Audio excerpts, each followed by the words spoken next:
Broadcasting from the business capital of the world, this is the Podcast Business News Network. Hey, welcome back. Lots to talk about today, and this centers on liberalism. And this guy wrote the book, like literally wrote the book. It's called The Liberal Record: How Liberals Changed the World. And he did a ton of research for this book over the last 3 years or so, all factual information, all with graphs, all verified, and he's here to talk about it a little bit more. Marcelo Brazzi is with us on the program. Marcelo, how you doing today? Doing great. How you doing, Steve? Doing very well, very well. And we've unpacked a lot of things in regard to liberals and what they've done along the way. And I always say, I'm not about politics. We're just talking about this book. But it strikes me as you being somebody that might even be the same in terms of the political side, but you've found things that back up, the liberal movement, and they are all factual, things that you pretty much can't deny, right? Yeah, I'm actually registered as an independent, and in the past, I've voted for just about every party and every candidate at one point or another. So I'm not, a real hardcore one way or the other. And I kind of look at the candidates individually and the parties individually, and that's kind of what the book is about, and that kind of stuff. So, yeah.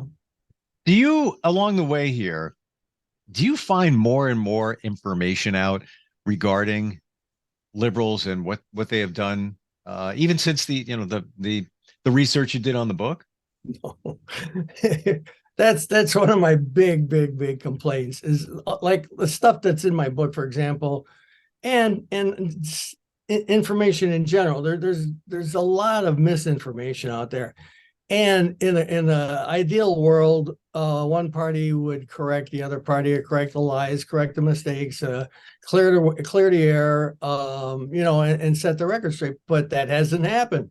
It's just like, that really gets me, and those are some of the things I thought we could maybe talk about today. Sure.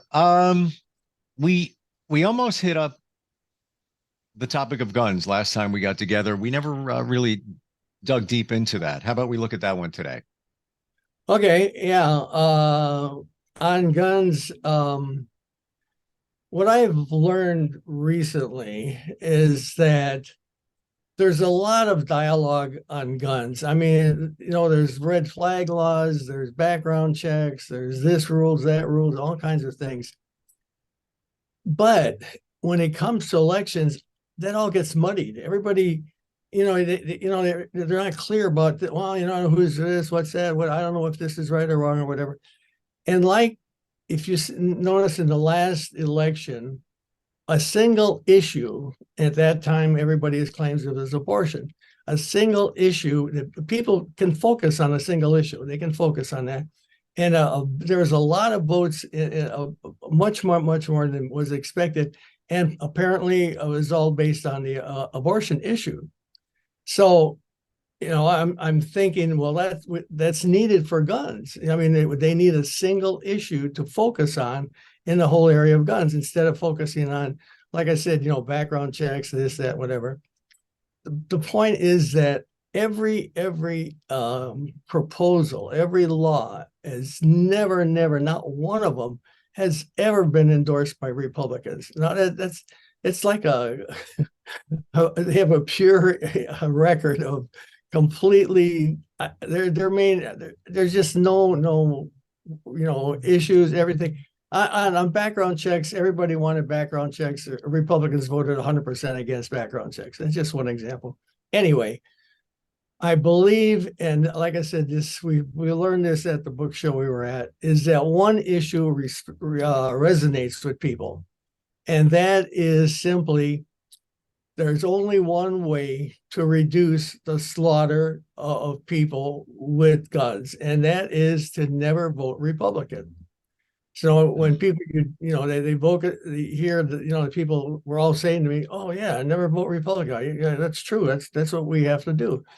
So I'm sort of on a little miniature campaign to contact Democrats and other people and tell them, or try to encourage them, instead of arguing about all these other little issues, just argue, make it one big point, like with abortions. the big issue is to never vote for Republicans. And it's unfortunate, but that's exactly what has to happen. And if that does happen, there's going to be a big change in the constituency voting. The votings will start to shift, towards in favor of gun controls. So I don't know. It's So you're saying it's the same situation with abortion and gun control in terms of connecting with Republicans? well, yeah, people. I know people on both sides of the issue of abortions. One lady I know, she doesn't know anything about, or she doesn't care anything about any other law, taxes or welfare, healthcare. She doesn't care about any of that stuff. All she knows is she's against abortions. So that's all she votes on. I mean, nothing else. She didn't care about anything else.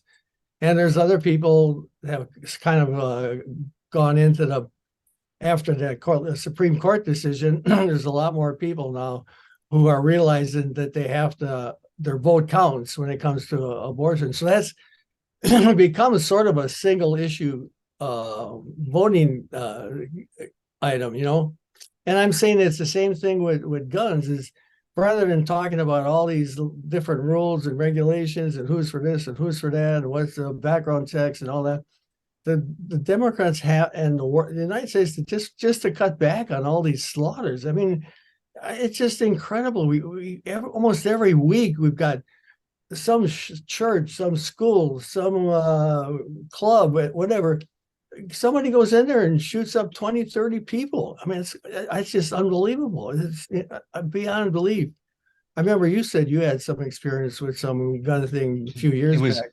Yeah, this is actually when I was 21. I was in radio, but I just went full time, and it was a hostage situation involving a school, of course, guns. Marcello, what do you think the solution is when it comes to the gun situation? Well, that's my solution is that we have to have everybody use that as a voting motivation, and that is to just vote against Republicans. If the Republicans all ran away, or if they all became like Democrats, we would have no problem with guns. The whole gun issue would. I'm not saying that we're going to have to go out there and gather up all the guns and everything and confiscate guns. I'm not saying you have to do that, but any law at all, whether it's reducing the magnum size, reducing the gun size, limiting background checks, domestic violence enforcement, all these different things. There's a whole long list of things that could be implemented, a long list of them. But none of them are going to ever be approved or put into effect as long as there's Republicans. And a lot of Republicans don't want to take the stand they are, but they feel they're forced to because of primary elections. And so it's if we ever get the message out that the whole thing that's basically responsible for all the people being shot, all the little kids being blown to bits, it's unbelievable. And that's all going to continue forever. They'll be here 50 years from now, as long as we have Republicans unanimously voting against any and every and all gun control issues. It doesn't matter what the issue is, anything. They vote against it. Even some that you think, well, that's pretty obvious. And so the bottom line, and I'll move on, is just simply that once we get the electorate focused on the fact that it's the Republicans we need to get them on board. Do you before we move from that point, talking about Republicans as a whole, do you think that Republicans are the biggest challenge facing this country right now? That's a kind of a good question. I have nothing against Republicans per se. Like I said, I'm independent, voted for all kinds of parties, everything, However, there's a problem today with information.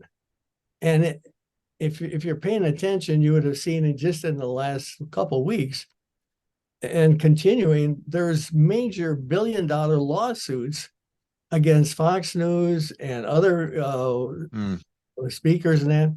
And it's all the lawsuits are all based on the fact that their misinformation is being spread out there. I mean, people are given, well, for one thing, the Fox News, they've been found guilty of misinformation. That's one thing, but their whole platform is to build as much hatred of Democrats as they can.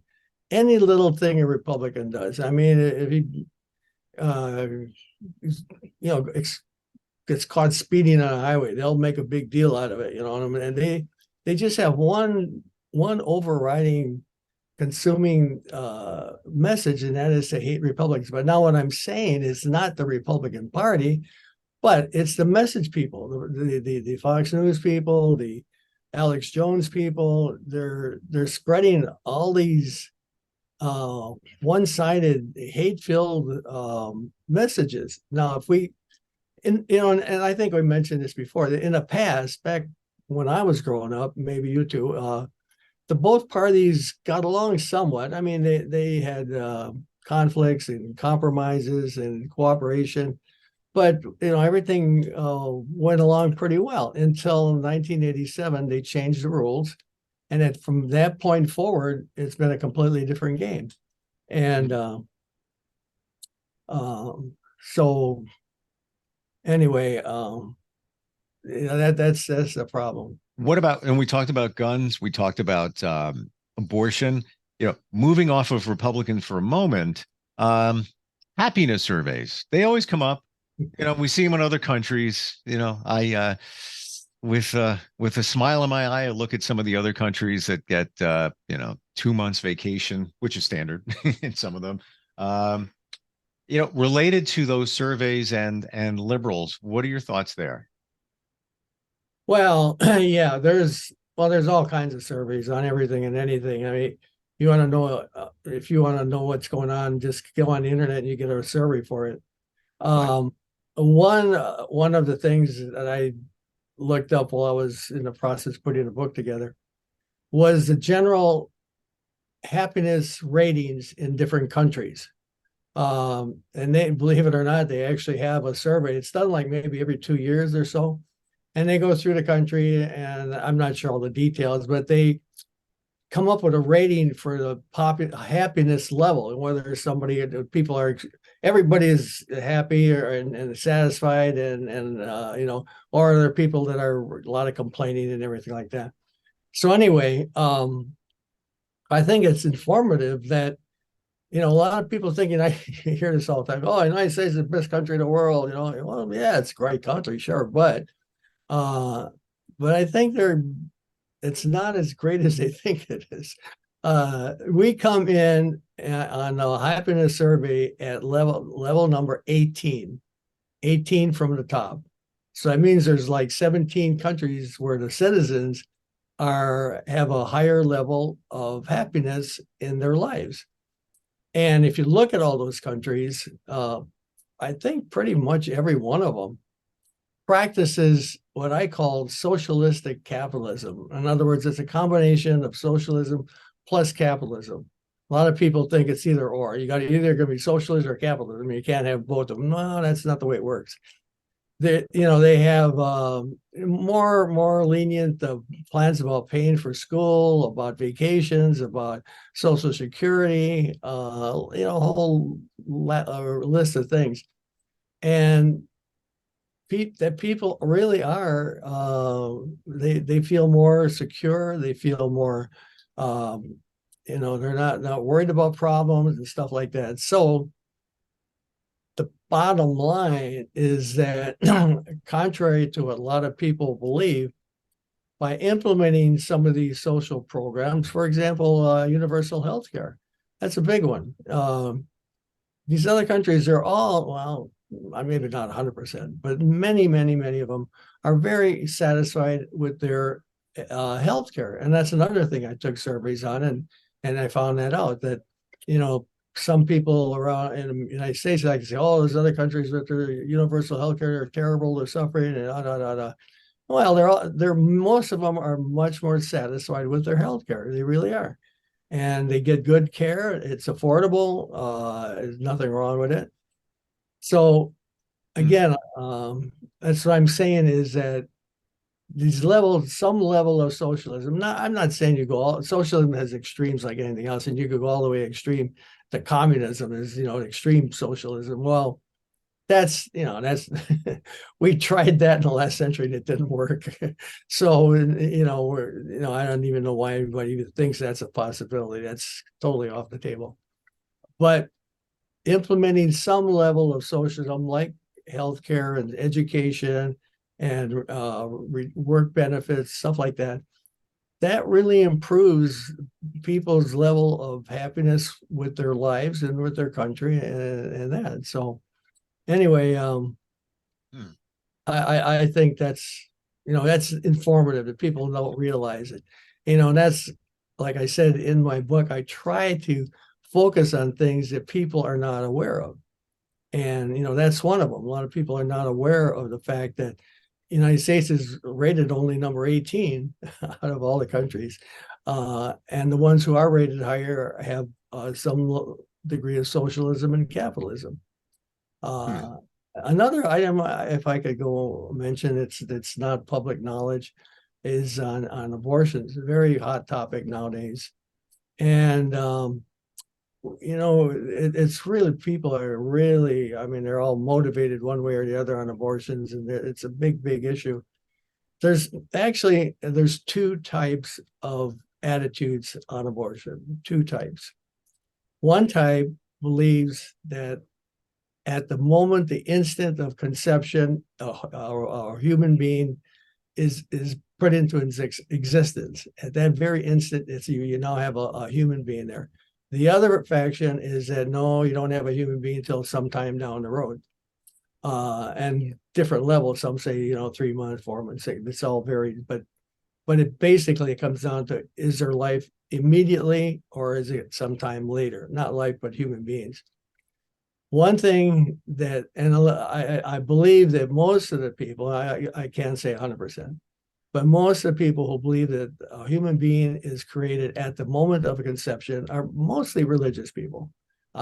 Pretty high level, maybe near 100% of the people who believe that are in the religious area. Now, here's the point that nobody has ever brought up before, and it's funny when I bring it up to people and I ask them this question, they have no answer. They just kind of look at me and say, I don't know, ask my pastor or something, kind of funny. So anyway, here's the point. At the moment of conception, a zygote is created, and that zygote in about 7-8 days eventually ends up in the placenta and starts developing. Okay, that's the way it's supposed to go. And then after the placenta, then it keeps developing for 9 months. All right. The problem is that of all these zygotes that have been conceived, only roughly half of them ever get implanted in the placenta and start to develop. So in other words, half means that if we have 100 birds, there's 100 zygotes that just never got any place. They didn't get in the placenta and they disappear. And for the religious people, those are human beings. Non-religious would say, well, yeah, it's just a zygote, big deal, no care. But the people who are really religious, they honestly, sincerely believe those are all human beings that exist for 1 day or something, and then they're gone. And I asked them about that. And the first, 3 levels of reaction. First reaction is they don't understand what I'm talking about. And I have to explain it about 3-4 times. And then after a while, they finally start to get, oh yeah, okay, And then when they get to that level, the next thing is that wow, I didn't know that many were being lost. That's a lot. You look around the world for years, it's billions and trillions of human beings that never made it to day two. Um, my point here is that when I present this to the people who are, against, who believe that life can begins at conception, I ask them, well, what happens to all those people? I mean, all those people, in the Catholic Church, they're supposed to go to heaven, they're supposed to go to hell, and they can't just disappear. And so I said, where do they go? I mean, did they pop up in heaven and one of them is named Judy and she speaks Polish or what? I don't know. It's just crazy. So I just like to make that point to everybody that they have to consider that. And it's never been considered. It's never mentioned in the news, never mentioned any place by anyone. And I'm just saying it's something to be considered, and it has to be thrown into the equation of, the abortion discussion. How does that connect with the liberal movement when we talk about abortion? Well, the liberal movement, you go back, and I guess you can take it different ways, but the definition of liberals, which it's in the book, and it's basically all it is a dictionary definition. The dictionary definition of a liberal versus a conservative. Somebody who is more open-minded about different ideas, different people, different programs. They're open to new ways of doing things. They're more just you have a broader view of everything, whether it's healthcare, or it's just a different kind of attitude. Whereas conservatives, they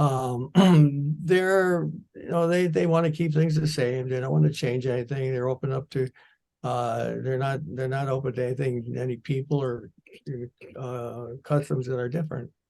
Liberals are in favor of freedom and more individual rights. Well, now in the case of abortion, the issue is the woman's rights and liberty to make decisions for herself, not the government. The Republicans, but people who are against abortions, they want the government to make the decisions. And big government, and so many women I talk to, so many on both sides of the aisle and both sides of the parties and everything, they are very, very upset that government's going to tell them what to do and what not to do. And, we have about, I don't know, 1/3 of the states have passed extreme laws outlawing every kind of abortion, every kind. And most of the women in those states, they're going to get an abortion whether the government tells them they can't or not. They're going to go to Canada, they're going to California, they're going to go to Oregon, they're going to take pills, they're going to, whatever, somehow, some way, 90% of them are going to, get that abortion anyway. It's just like drugs. We passed drugs.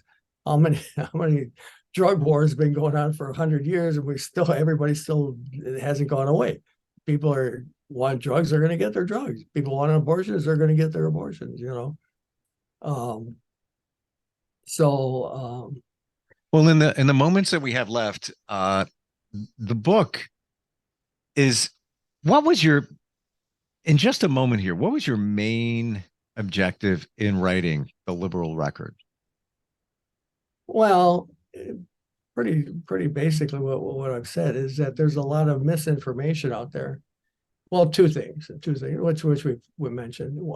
Misinformation. There's misinformation on economics, on abortions, on global warming, on guns, on healthcare. We could go through every one of those, and you find out there's all kinds of misinformation on stuff. I could go and talk an hour about global warming. People think it's caused by volcanoes or something, So essentially, you wanted to really set the record straight. And what's interesting, and I just want to share with everybody, we mentioned this once before, is that you've got a scientific background. So you approached it from those eyes where it's black and white. These are the facts. No. And the facts don't lie. The information is there, and you dug deep to make sure that it was verified and pretty clear, right? Yeah, yeah. Well, yeah. On my background, yeah, you're right. I have a master's degree in systems engineering, computer system engineering. I worked as an Apollo spacecraft engineer. I've taught university classes on engineering and mathematics. So, yeah, I look at things, anything, social problems, economic problems, whatever they are. As a with an open mind, Yeah. this is, show me the numbers, the data, whatever, and we'll go with that. I don't, but I think I mentioned this once before. It's one of my favorite quotes is that you cannot win an argument with facts, which, I mean, you think, oh, that don't make any sense, but that's a big problem. People, they get to believe something, whatever it is, global warming, economics, abortion, anything. They get to believe something, and all the facts in the world aren't going to change it, So, Well, if somebody's already skewed to one side, you're right. Yeah. That's you can't Yeah, I mean, change them. it's nothing's going to change their mind. Not everybody is like that. Don't get me wrong. I'm not Sure. saying everybody's like that, but I'm just saying there's a large contingent of people who they still think there was a stolen election, even though there's hardcore data that shows all the polls prior to the election predicted the exact outcome.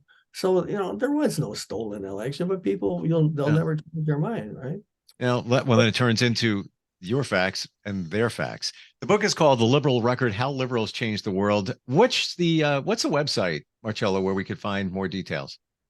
Yeah, it's one word, lowercase, theliberalrecord.com. Theliberalrecord.com, lowercase, it's a website. One last closing item. The book has received incredible reviews, much better than I expected. Everything from you got to read this, must read, couldn't put it down, and so forth and so forth. So the reviews were very good, very good. Yeah, and it's all on the website. You can see all the reviews there as well. There's reviews there. There's clippings from the book or excerpts from the book. There's a list of things that are covered in the book. I think there's a table of contents there, everything. And so, yeah, it's a lot of information there. Marcelo, great having you on here again. And, I appreciate your insight and the details, and congrats again on the book. And everybody go check it out. It's an interesting read. Going to tell you that, especially with all the research that Marcelo has done. Appreciate you being here, and look forward next time we get a chance to get together. Are you looking for even more of the podcasts and hosts that you love? The Podcast Business News Network is proud to announce that you now have even more ways to listen live. Check out the MyTuner Radio, online radio box, and Simple Radio apps on iOS and Android, or find us online. Search for Business News Network on mytuner-radio.com, or search Podcast Business News Network on streama.com and onlineradiobox.com/US. Take your podcast on the go and don't miss a minute of the action.